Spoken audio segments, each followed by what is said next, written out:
अतुल बाबांचा अतुल बाबांचा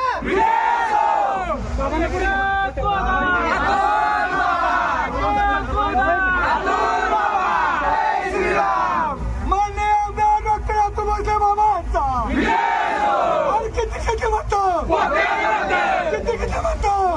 दक्षिण विधानसभा मतदारसंघामधल्या जनतेचे मनपूर्वक आभार मानतो।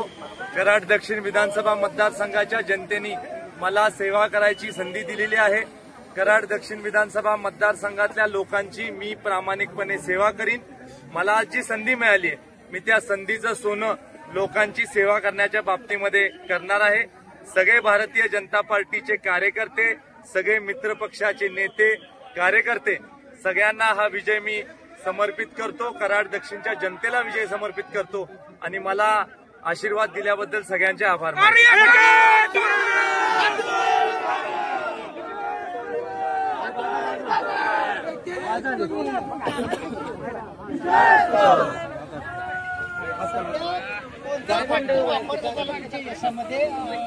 राज्यात असेल इथे असेल कराड दक्षिण विधानसभा मतदारसंघामध्ये मागच्या 2.5 वर्षांमध्ये महायुतीच्या सरकारने जी विकास कामं केली, ज्या पद्धतीचा संपर्क आम्ही लोकांशी ठेवला, अडीअडचणी सोडवण्याचं काम केलं आणि कुठलाही फॅक्टर न वापरता फक्त जनतेला असं वाटलं की येणाऱ्या काळामध्ये हा व्यक्ती आपला सेवक म्हणून योग्य आहे, हा प्रमुख फॅक्टर झाला आणि त्याच्यावर खऱ्या अर्थानं लोकांनी मला आज काम करण्याची संधी दिली। सध्या तर चर्चा सुरू आहे की लाडकी बहीण योजना ही जास्त उपयुक्त ठरली, मताचा टक्का वाढला, महिलांमध्ये मोठ्या प्रमाणामध्ये समावेश। अनेक महायुती सरकारच्या योजना आहेत, पण लाडकी बहीण योजना असेल, बांधकाम कामगार कल्याण योजना असेल, एसटी भाड्यामध्ये 50% सवलत देण्याच्या बाबतीमध्ये योजना असेल, माता भगिनींनी शिक्षण घेण्यासाठी त्यांना सवलत देण्याच्या बाबतीमधली योजना असेल, विविध योजना आहेत। या सगळ्या योजनांचा फायदा निश्चित स्वरूपी झाला। एकंदरीतच या राज्यामध्ये महायुतीचाच मुख्यमंत्री असावा अशा प्रकारचा कौल आज जनतेने दिलेला आहे। कोण असावा मुख्यमंत्री? मी नवीन कार्यकर्ता आहे आणि मला आज इथं काम करायची संधी मिळालेली आहे।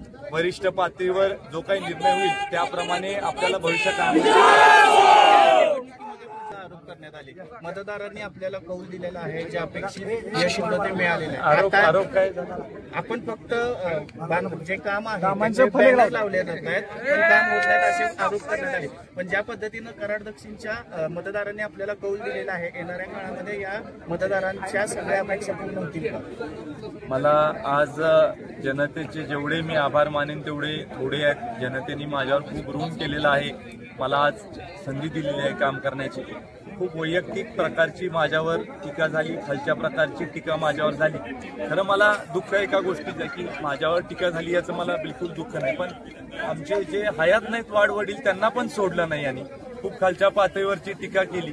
मला वाटत होतं की विरोधक स्वतःला म्हणतात आम्ही सुसंस्कृत आहे, आम्ही चांगला विचार करतो, मग एवढं असून इतकं खालच्या पातळीवर खरं तर मला वाटत नव्हतं टीका होईल, पण आम्ही डगमगलो नाही। मला जनतेची साथ होती, मला इच्छा आहे की लोकांची सेवा करायची, त्यामुळं त्यांनी खालच्या पातळीवरची टीका केली, आम्ही विकासावर बोललो, लोकांनी आम्हाला पसंत केली। झाल्यानंतर पहिल्यांदाच रेठ्याला ही संधी मिळालेली आहे आणि गेल्या 10 वर्षामध्ये डॉक्टर अतुलनी भरपूर परिश्रम घेतला। या मतदारसंघामध्ये अगदी शेवटच्या माणसापर्यंत ज्या ज्या योजना आहेत शासनाच्या त्या पोचवण्याचा प्रयत्न केला आणि पुढच्या दृष्टीतून इथून पुढच्या 5 वर्षाचं सुद्धा विजन लोकांच्या समोर ठेवलं। लोकांनी त्याच्यावर विश्वास ठेवला आणि म्हणून इतक्या मोठ्या पद्धतीनं त्याला ह्या मतदारसंघामध्ये लोकांनी निवडून दिलं।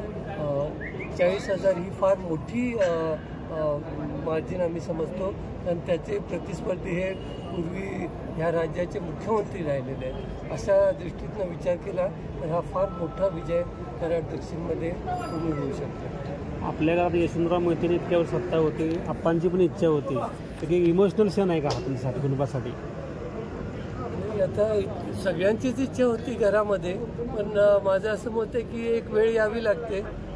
एकदा लोकांनी ती तुम्हाला जबाबदारी द्यायचं एकदा ठरवावं लागतं आणि तसं आता त्याचं गेल्या 10-15 वर्षातलं काम बघून लोकांनी ठरवलं की हाच आमचा उमेदवार असला पाहिजे.